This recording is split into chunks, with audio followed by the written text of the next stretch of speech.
আসসালামু আলাইকুম সবাইকে। বলতে বলতে বিশ্ববিদ্যালয়ের পরীক্ষা খুব কাছে চলে আসছে, বাট ইংলিশের জন্য তুমি কতটুকু প্রস্তুত? সামনে তো ইংলিশে তো আমাকে বাজাবে, তাই না? দেখো এই ভিডিওটা, তুমি দেখো কয়টা প্রশ্ন তুমি সলভ করতে পারো, কোন বাক্যটি শুদ্ধ। শি টোল্ড মি দ্যাট, এখানে দ্যাট একটা ক্লজ মার্কার, ঠিক আছে? এই ক্লজ মার্কার আছে, ক্লজ মার্কারের এক সাইডে যদি পাস্ট টেন্স হয় অপর সাইডেও পাস্ট টেন্স হবে, তাহলে এখানে টোল্ড পাস্ট টেন্স, তাহলে পরবর্তী সাইডে আবার ফিউচার টেন্স ব্যবহার করছে কেন? তাহলে এখানে উইল হবে না, কি হবে তোমার? ওড হবে। দ্যাটস ইট, বাক্যটা ভুল তাহলে। তারপরে দেখো, they went back after. After আর বিফোরের রুলস তোমরা পড়ো নাই, এমন কেউ নাই। তাহলে আফটার মানে কি? আফটার মানে হচ্ছে পরে, পরে মানে পরে হবে হ্যাড প্লাস বি থ্রি, তাহলে পূর্বে কি হবে? বি টু হবে, ঝামেলা শেষ। বিফোর, বিফোর মানে কি ভাইয়া? বিফোর মানে হচ্ছে পূর্বে, তাহলে পূর্বে কি হবে? পূর্বে হবে হ্যাড প্লাস বি থ্রি, তাহলে পরে কি হবে? পরে হবে বি টু। তাহলে এখানে আফটার মানে হচ্ছে পরে, তাহলে পরে হ্যাড দেয় নাই কেন? Had plus B three, had দেয় নাই, তার মানে এটা কাটা। তারপরে দেখো, that was a slip of the tongue, হতে পারে। তারপরে my son is ill all this week, পুরো এই সপ্তাহ ধরে আমার ছেলে অসুস্থ। তাহলে এখানে ভুল কোন জায়গায় করছে ভাইয়া? এই অর্থে কি বলবে ভাইয়া? মাই সান ইজ ইল না, কি হবে ভাইয়া? হ্যাজ বিন ইল, আমার ছেলে অসুস্থ। অল দিস উইক, এটা কি হবে? হবে। ফর অল দিস উইক, পুরো সপ্তাহ ধরে অসুস্থ। ঠিক আছে ভাইয়া? তাহলে এখানে এই জিনিসটা মিসিং আছে, এই জিনিসটা মিসিং আছে, এই কারণে এটা সঠিক উত্তর না। তাহলে এটাও কাটা। তাহলে কাটা গেছে কয়টা? তিনটা। তাহলে সি নাম্বারটা উত্তর, ঝামেলা শেষ। তারপরে আসুন, তারপর আমরা দেখতেছি ভাইয়া নিচের কোন বাক্যটি শুদ্ধ। সেই রিজেম্বল, ভাইয়া রিডান্ডেন্সি পড়তে গেলে একটা শব্দ পাবা রিজেম্বল। এই রিজেম্বলের পরে কোনোদিনও টু বসবে না, কোনোদিনও টু বসবে না, বাট এটা নাউন ফর্ম করতে গেলে তখন তুমি টু ব্যবহার করতে পারবে। জাস্ট রিজেম্বলেন্স, রিজেম্বলেন্সের পরে টু বসে, ঠিক আছে ভাইয়া? নাউন ফর্ম করতে গেলে তুমি টু ব্যবহার করতে পারবে, এছাড়া কোনোদিনও ভার্বে টু ব্যবহার করতে পারবে না। I was not at my home, I was not at home, my হবে না ভাইয়া, হ্যাঁ ডিটারমিনার আসবে না। অ্যাট হোম পড়ছো না ভাইয়া? অ্যাট হোম হবে, তাহলে মাই হোম দেওয়ার দরকার নাই, তাহলে এটা কাটা। তারপরে I could not but, I could not বাটের পরে ভার্বের বেস ফর্ম, ঝামেলা শেষ। ঠিক আছে ভাইয়া? কান্না না করে পারলাম না, আমার চোখ থেকে পানি না ফেলে পারলাম না, ঠিক আছে ভাইয়া? তাহলে ভাইয়া এখানে ভার্বের বেস ফর্ম দিয়েছে, আমি ঝামেলা শেষ। হি রিচড অ্যাট সিলেট, এই বাক্যটা ধরতে পারবে না অনেকে, অনেকে মনে করে রিচের সাথে অ্যাড বসে, বাট না, এটা রিডান্ডেন্সি প্রবলেম, রিচের সাথে অ্যাড বসবে না, কোনোদিনও রিচের সাথে অ্যাড বসবে না। ওকে, তাহলে কোনটা হবে? সি নাম্বারটা সঠিক উত্তর হবে, তিনটা ভুল যেহেতু। তারপরে আসুন 53 নাম্বার আমাদেরকে কি বলছে আমরা সেটা একটু দেখব। ওকে, কোন বাক্যটা শুদ্ধ? In from the accident to him, তারপরে আমরা দেখতেছি সাকসিড ফর, তারপরে এখানে দেখতে I could not do justice to him, I sold my furniture. এখন তোমরা বলো তো ইনফর্মের সাথে অ্যাপ্রোপ্রিয়েট প্রিপোজিশন কোনটা বসবে? অফ বসে, তাহলে টু কেন দিল বাদ? সাকসিডের সাথে কি বসে? ইন বসে। ফর কেন দিল বাদ? I could not do justice to him, আমি তার প্রতি ন্যায় বিচার করতে পারিনি, হতে পারে। I solve my furnitures, furnitures হবে কোনোদিনও? ফার্নিচার আনকাউন্টেবল নাউন, এটার সাথে কোনোদিনও অ্যাজ বাই অ্যাজ হয় না, তাহলে এটাও বাদ। অটোমেটিক কোনটা? সি নাম্বারটা। তারপরে আমরা দেখতেছি ভাইয়া 54 নাম্বারটা, এই এমসিকিউটা একটু দেখো just. Many died by the accident, by অ্যাক্সিডেন্টে মারা যাওয়া অর্থে কোনোদিনও বাই বসবে না, ঠিক আছে ভাইয়া? অ্যাক্সিডেন্টে মারা যাওয়া অর্থে ভাইয়া ডায়েটের পরে ইন বসে, কি বসে? ইন বসে। তারপরে ডায়েট ফর মানে দেশের জন্য মারা যাওয়া, আর ডায়েট অফ মানে হচ্ছে রোগে মারা যাওয়া, ঠিক আছে? তারপরে the examiner looked over the papers, হতে পারে। তারপরে আই কেম টুডে মর্নিং, ভাইয়া এর আগেও বলেছে টুডে মর্নিং কি কোনোদিন হয়? দিস মর্নিং, দ্যাট মর্নিং এগুলো দিবা তুমি, তাহলে দিস অথবা দ্যাট মর্নিং এগুলো দিবা তুমি, তাহলে টুডে হবে না এখানে। তারপরে আই এম ফিলিং আনওয়েল, মনে হচ্ছে এম এর পরে ভার্বের আইএনজি ফর্ম হবে, হতেই পারে প্যারা নেই, বাট ফিল তো ভাইয়া একটা লিঙ্কিং ভার্ব, এটাও একটা লিঙ্কিং ভার্ব ভাইয়া, এগুলোর আসলে কোনো কন্টিনিউয়াস ফর্ম হয় না, এগুলোর আসলে কোনো কন্টিনিউয়াস ফর্ম হয় না, ঠিক আছে ভাইয়া? ফিল, লাইক, স্মেল, টেস্ট, এগুলোর ভাইয়া কোনো কন্টিনিউয়াস ফর্ম হয় না। হ্যাঁ, কোনো কন্টিনিউয়াস ফর্ম হবে না, তাহলে ভার্বের আইএনজি ফর্ম হবে না। তাহলে আই এম ফিলিং না হয়ে হবে I feel unwell, I feel unwell. তাহলে সেন্টেন্সটা গলত কোন জায়গায় বুঝতে পারছি আশা করি। তিনটা অটোমেটিক কাটা গেলে সঠিক উত্তর কোনটা? বি নাম্বারটা। তারপরে আসো 55 নাম্বারটা আমরা একটু দেখবো, কোন বাক্যটি শুদ্ধ? There is no place for doubt, সন্দেহের কোনো কি নাই, অবকাশ নেই। ভাইয়া এই ক্ষেত্রে নাই বোঝাতে ভাইয়া দেয়ার ইজ নো প্লেস বসে না, দেয়ার ইজ নো রুম বসে। কি বসে? দেয়ার ইজ নো রুম বসে। এটা কেমন কথা ভাইয়া? হ্যাঁ, এটাই কথা। সন্দেহের কোনো অবকাশ নাই, এরকম ক্ষেত্রে ভাইয়া নাই বোঝাতে রুম ব্যবহার হয়, দেয়ার ইজ নো রুম ব্যবহার হয়, দেয়ার ইজ নো রুম ব্যবহার হয়। এটা রিটেনের জন্য খুব গুরুত্বপূর্ণ। I went to my house, ভাইয়া এর আগেও পড়েছি I went home, I went my home, my house না মাই হোম হবে, আর ওয়েন্টের সাথে টু বসবে না, টু বসবে না, ঠিক আছে। অল প্যাসেঞ্জার্স মাস্ট শো দেয়ার টিকিটস, অল প্যাসেঞ্জার্স কয়জন? অনেকজন, প্লুরাল। তাহলে টিকিট শো করবে কয়টা? অনেকগুলো। ভাইয়া টিকিট এটার সাথে কি অ্যাজ বেস হবে না? অ্যাজ হবে। কেন ভাইয়া? অনেকগুলো টিকিট শো করা লাগছে, তাহলে একটা টিকিট না।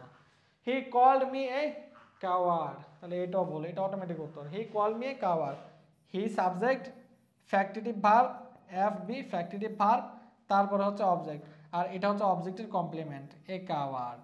মি যে কথা, কাওয়ার্ড সে কথা। ওকে, তারপর আসুন 56 number, which is a correct sentence? Correct sentence কোনটা? I was bounded hand and feet. আচ্ছা, এখানে কোন জায়গায় ভুল করছে আমরা একটু দেখব। ভাইয়া বাইন্ড মানে হচ্ছে বাদাই করা, বাইন্ড থেকে তোমার বাউন্ড হবে, বাউন্ডেড কেন দিল ভাইয়া? ডেট হইলে বাউন্ড হইতো, বাইন্ড থেকে বাউন্ড হবে, বাট বাউন্ডেড কেন দিছে? তাহলে এটা ভুল, এক্সট্রা অংশ আছে। No one can do this work, হতে পারে। He is ill of fever, সে জ্বরে ভুগছে। এখন তুমি বলো তো, সে অসুস্থ, জ্বরে অসুস্থ। ভাইয়া এটা ওয়ান কাইন্ড অফ হয়, ট্রেডিশনাল গ্রামে হয়, বাট মডার্ন গ্রামারে, মডার্ন গ্রামারে ভাইয়া ইলের পরে অফ না, ইলের পরে উইথ ব্যবহার করতে হয়, ইলের পরে উইথ ব্যবহার করতে হয় মডার্ন গ্রামারে। আর ট্রেডিশনাল গ্রামের ক্ষেত্রে ভাইয়া ইলের পরে অফ হয়। তাহলে আমরা কোনটা ব্যবহার করব? কোনটা ব্যবহার করব দেখি আমরা উত্তর খুঁজে পাই কিনা। না পাইলে দেন আমরা ইলের পর অফ দেব। আর যদি দেখি না অন্য কিছু আছে বেটার, তাহলে আমরা ইলের পর অফ ব্যবহার না করে উইথ ব্যবহার করব। She is addicting to drinking, সে ড্রিঙ্কিং আসক্ত। আচ্ছা, আমরা এটা একটু পড়ি। It is interesting, it is interesting, verb plus ING. একটু ভালো মতো খেয়াল করো, এটা কি বস্তু না ভাইয়া? বস্তু না? বস্তু, বস্তু জনিত সাবজেক্ট আছে, ঠিক আছে ভাইয়া, বস্তু মার্কা সাবজেক্ট আছে। এখন বস্তু যদি সাবজেক্ট হিসাবে থাকে ভাইয়া, পার্টিসিপলের সময় প্রেজেন্ট পার্টিসিপল হবে। কি হবে? প্রেজেন্ট পার্টিসিপল হবে। আর যদি ব্যক্তি সাবজেক্ট হিসেবে থাকে, যেমন I am tired, I am tired, দেখো তো ভাইয়া ব্যক্তি সাবজেক্ট হিসেবে আছে, ব্যক্তি সাবজেক্ট হিসেবে থাকলে ভাইয়া পাস্ট পার্টিসিপল বলবে। তাহলে সি ব্যক্তি সাবজেক্ট হিসেবে আছে, তাহলে কি হবে? এডিক্টিং হবে নাকি এডিক্টেড হবে? এডিক্টেড হবে, এডিক্টেড হবে। তাহলে এডিক্টিং না হয়ে এডিক্টেড হবে, তাহলে এটাও বাদ, এটাও বাদ, এটাও বাদ। হতে পারে কোনটা? এটা, এটা। No one can do this work, কেউ এই কাজটা করতে পারে না। ক্যানের পর ভালো বেস একদম 100% সলিড আছে ভাব। তাহলে আমরা ধরে নিতে পারি এখানে মডার্ন গ্রামারটা ইউজ করতে হবে, ইলের পরে উইথ দিলে বেটার হইতো, অফ ব্যবহার করতে পারবো না। ঠিক আছে ভাইয়া, তাহলে বি নাম্বারটা অটোমেটিক উত্তর। তারপর আমরা দেখতেছি ভাইয়ারা পুরা 56-57 নাম্বারটা, কারেক্ট সেন্টেন্স কোনটা? দ্য সিজার্স ইজ ব্লান্ট, ভাইয়া দ্য সিজার্স, এই সিজার আরও কিছু জিনিস আছে, এগুলো অলওয়েজ প্লুরাল হয়, এগুলো অলওয়েজ কি হয়? প্লুরাল হয়। ভাইয়া সিজারের কি ভাইয়া কাছে কয়টা? দুইটা, তার মানে প্লুরাল ভার্ব গ্রহণ করবে। তাহলে প্লুরাল ভার্ব হলে আর হয়তো এখানে, তাহলে আর হবে। তারপরে দেখো 1 dozen of bananas R sufficient, 1 dozen banana প্রয়োজন। কয় ডজন? এক, 1 ডজন, 1 ডজন যদি বলে ভাইয়া 1 ডজন হলে ভাইয়া সিঙ্গুলার, যদি 2 ডজন 3 ডজন 5 ডজন বলতো তখন প্লুরাল। তাহলে 1 ডজনের কথা বলছে ভাইয়া, 1 ডজনের কথা বললে অবশ্যই ভার্ব কি হবে, সিঙ্গুলার হবে। তাহলে এখানে ইজ হবে, কি হবে, ইজ হবে। তারপরে one of the boys are absent, one of এর পরে নাউন বা প্রোনাউন প্লুরাল, ওয়ান অফ এর পরে নাউন বা প্রোনাউন প্লুরাল, বাট ভার্বটা হবে তোমার সিঙ্গুলার। ভার্ব কি হবে, ভার্ব হবে সিঙ্গুলার। এখানে ইজ হইতো, কি হইতো, ইজ হইতো।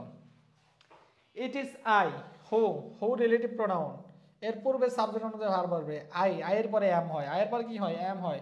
তাহলে এটা 100 কারেক্ট। তাহলে ডি নাম্বারটা উত্তর। তারপর আমরা দেখতেছি 58 নাম্বারটা, কোন বাক্যটি শুদ্ধ। হানি ইজ টু সুইট, এটা কি হবে, honey is too sweet, honey is sweet, honey is very sweet. ভাইয়া টু আর ভেরির মধ্যে পার্থক্য দেখাচ্ছি না আমি জাস্ট নর্মালি একদম ছোট কথা বলছি। টু ব্যবহার হয় নেগেটিভের ক্ষেত্রে, নেগেটিভের ক্ষেত্রে টু ব্যবহার হয়, আর ভেরি ব্যবহার হবে পজিটিভের ক্ষেত্রে, পজিটিভের ক্ষেত্রে ভেরি ব্যবহার হয়। এখন তুমি আমাকে বলো তো ভাইয়ারা পুরা, পজিটিভের ক্ষেত্রে যদি ভেরি ব্যবহার হয়, হানি মিষ্টি, মধু মিষ্টি, এটা পজিটিভ না, পজিটিভ। তাহলে এখানে টু না হয়ে ভেরি দিলে ঠিক ছিল, কি দিলে ঠিক ছিল, ভেরি দিলে ঠিক ছিল। তারপরে দেখো I saw him long before, ভাইয়া বিফোর কখন ব্যবহার হয়, এগো কখন ব্যবহার হয়। ভাইয়া এটা যদি স না থাকে, হ্যাড সিন থাকতো তখন বিফোর দিতাম। এখানে স আছে ভাইয়া, বি টু থাকলে তোমাকে অবশ্যই এগো ব্যবহার করতে হবে। কি ব্যবহার করতে হবে, এগো ব্যবহার করতে হবে। আর যদি হ্যাড সিন থাকতো, হ্যাড প্লাস বি থ্রি, তখন আমরা বিফোর ব্যবহার করতাম। তাহলে এটাও কাটা, এটাও কাটা। হি টুক অফেন্স অ্যাট মাই ওয়ার্ক, অফেন্সের পর অ্যাট বসে, 100% হবে। আসিফ অনলি ইজ রিলায়েবল, ভাইয়া এই সেন্টেন্সটা এর আগেও করেছিলাম। আসিফ অনলি না, অনলি আসিফ ইজ রিলায়েবল বলে ঠিক আছে, আর আসিফ অ্যালোন ইজ রিলায়েবল বললে ঠিক আছে। তাহলে অনলিটা আগে চলে আসলে ঠিক ছিল, তাহলে এটা বাদ। তাহলে অটোমেটিক সি নাম্বারটা উত্তর, ঠিক আছে ভাইয়ারা আপনারা, অটোমেটিক সি নাম্বারটা উত্তর। কোন বাক্যটি শুদ্ধ, দ্য নিউজ ইজ ট্রু হতে পারে। He gave me an advises, ভাইয়া আনকাউন্টেবল নাউনের পূর্বে অ্যান আর্টিকেল বসছে, তাহলে এটা বাদ। The committee have issued it's report, committee একটা রিপোর্ট ইস্যু করছে। বা এখানে কমিটি কোন noun, collective noun, collective noun হলে ভার্ব কি হয়, সিঙ্গুলার হয় যদি ভিন্নমত না বোঝায়। তাহলে এখানে ভিন্নমত বোঝায় নাই, তাহলে হ্যাভ হবে নাকি হ্যাজ হবে, অবশ্যই হ্যাজ হবে। তারপর আসুন 10 kilometres are a long walk, ভাইয়া amount of distance, amount of time, amount of money, এগুলো বুঝাইলে ভার্ব কি হয়, অলওয়েজ সিঙ্গুলার হয়। দেখো 10 কিলোমিটার্স ডিস্টেন্স বোঝাচ্ছে, ডিস্টেন্স বুঝাইলে কি হবে ভাইয়া, ভার্ব সিঙ্গুলার হবে। এখানে আর না হয় ইজ হবে, কি হবে, ইজ হবে। ঠিক আছে ভাইয়া রাপরা, তাহলে অটোমেটিক কোনটা উত্তর হচ্ছে তোমার, অটোমেটিক এটা উত্তর হচ্ছে। News uncountable noun, verb singular, ঝামেলা শেষ। তারপরে দেখি আমরা লাস্ট প্রশ্ন 60 নাম্বারটা, কোন বাক্যটি শুদ্ধ। There is no place in the bench, বেঞ্চে কোনো জায়গা নাই, জায়গা না হতে কি বসে, প্লেস না বসে রুম বসবে, কি বসবে, দেয়ার ইজ নো রুম। ঠিক আছে, there is no room in the bench, বেঞ্চে জায়গা নাই, জায়গা না হতে রুম ব্যবহার হবে ভাইয়া, প্লেস না। বলছিলাম আই গট টু ব্রেড, ভাইয়া টু ব্রেড বলি আমরা নাকি টু পিসেস অফ ব্রেড বলি, টু পিসেস অফ ব্রেড বলি বা টু স্লাইস অফ ব্রেড বলি আমরা। তাহলে ভাইয়া টু ব্রেড তো হবে না। আর ব্রেড যদি বলিও, এগুলোর সাথে ভাই অ্যাস যুক্ত করা যায় না, ব্রেডস হইতো, মানে নর্মাল যুক্তিতে ব্রেডস হইতো, তাহলে ভাইয়া ব্রেডসও তো দেয় নাই। ঠিক আছে, তাহলে বাদ। তারপরে দেখো দুইটা বাদ গেছে। হ্যাঁ, it is a nice poem, হতে পারে, হতে পারে it is a nice poem, এটা একটা ভালো সুন্দর একটা poem. I went to my home, ভাইয়া ওয়েন্টের পরে হোম হয় অনলি, মাই হাউস হয় না। ঠিক আছে, ওয়েন্টের পরে কি হয়, অনলি হোম হয়। তাহলে ডি নাম্বারটাও কাটা হবে, কি ভাইয়া হবে কি, সি নাম্বারটা। আশা করি বুঝতে পারছো, গ্রামার থেকেও যে প্রশ্ন পেঁচাইতে পারে, প্রশ্ন কঠিন করতে পারে, প্রত্যেকটা বিগত বছরে বিসিএস ব্যাংক জব প্রাইমারি নিবন্ধন থেকে আসা প্রশ্ন, প্রত্যেক বছরেই ওই প্রশ্নগুলো রিপিটেশন করে, রিপিট করার মাধ্যমে তোমাদেরকে দেয়, বাট তোমরা সলভ করো না। বাট আমি তোমাদেরকে ফ্রিতেই সলভ করাচ্ছি, পেড ব্যাচ আরও কি বাবা আনবিলিভেবল। ঠিক আছে, দেখো গ্রামার উপরে 30টা, ভোকাবুলারির উপরে 25টার মতো ক্লাস যাবে, তারপরে রিটেনের উপরে 15টা, টেক্সট বুক 10টা, লিটারেচার 5টা, হাবি জাবি আরও অনেক কিছু, অনেক অনেক সার্ভিস আমি দিচ্ছি, আমার বলতে অনেক সময় লাগবে। ঠিক আছে, এক্সাম হইতে নিয়ে যা যা আছে এবং যা যা আসবে সব পেড ব্যাচের স্টুডেন্টরা ফ্রিতে পাবে। এবং তোমাদেরকে আমি এইটাও বলে দিচ্ছি ভাইয়া, এই অ্যাডমিশন ইন্টেন্সিভ ব্যাচে যারা ভর্তি হবে তাদের আর কোনো জায়গায় কোনো ইংলিশ পড়া লাগবে না, এই একটা ব্যাচেই A to Z সব কভার করা হবে ইনশাল্লাহ। শুধু 599 টাকায় 500 জন ভর্তি হতে পারবা, ঠিক আছে ভাইয়া। বাট আমি 599 টাকা রাখবো না তোমাদের কাছে, যারা আমার এই ভিডিওটা দেখে ভর্তি হবা, জাস্ট ভাইয়াকে বলবা ভাইয়া ভিডিওটা দেখছি, এই ভিডিওটা দেখে ভর্তি হবা, তারা 499 টাকায় ভর্তি হতে পারবা। এবং সবচাইতে গুরুত্বপূর্ণ কথা হচ্ছে ভাইয়া, কিভাবে ভর্তি হব ভাইয়া, এই নাম্বারে বিকাশে অথবা নগদে, বিকাশ অথবা নগদে 499 টাকা সেন্ড মানি করবা, ঠিক আছে। সেন্ড মানি করলে এই সেম নাম্বারে ভাইয়া হোয়াটসঅ্যাপে ভাইয়া মেসেজ দিবা, ভাইয়া তোমাকে সিক্রেট গ্রুপে যুক্ত করে দেবো, ক্লাসগুলো করবা, দ্যাট তুমি একটা কনফিডেন্স নিয়ে সুন্দর মতো পরীক্ষা হলে বসবা, তারপরে দেখো অন্যরাও পরীক্ষা দেবে, তুমিও পরীক্ষা দেবে ইনশাল্লাহ। সবার চাইতে যদি ভালো না হয়, সবার চাইতে আই রিপিট, বাংলাদেশের শ্রেষ্ঠ পরীক্ষা দিবে আমার ব্যাচের স্টুডেন্টগুলো, কারণ ইংলিশে আমি যেই পরিমাণ সাপোর্ট দিচ্ছি, যেই পরিমাণ জোর দিয়ে পড়াচ্ছি, বাংলাদেশে কোথাও পাবো কিনা আমার জানা নাই আসলে, ঠিক আছে। ইনশাল্লাহ বেস্ট একটা আউটপুট আমরা এখান থেকে বের করার ট্রাই করবো, আমরা চেষ্টা করবো প্রতিটা স্টুডেন্ট যেন চান্স পায়, মেন্টাল সাপোর্ট হইতে যা যা লাগে প্রত্যেকটা জিনিস আমি প্রোভাইড করবো ইনশাল্লাহ। সবাই ভালো থাকো, সুস্থ থাকো, ভাইয়ের জন্য দোয়া করিও, সামনে নেক্সট ভিডিওগুলো যেন দিতে পারি সেই দোয়া করিও। আল্লাহ হাফেজ, আসসালামু আলাইকুম ওয়া রাহমাতুল্লাহি ওয়া বারাকাতুহু।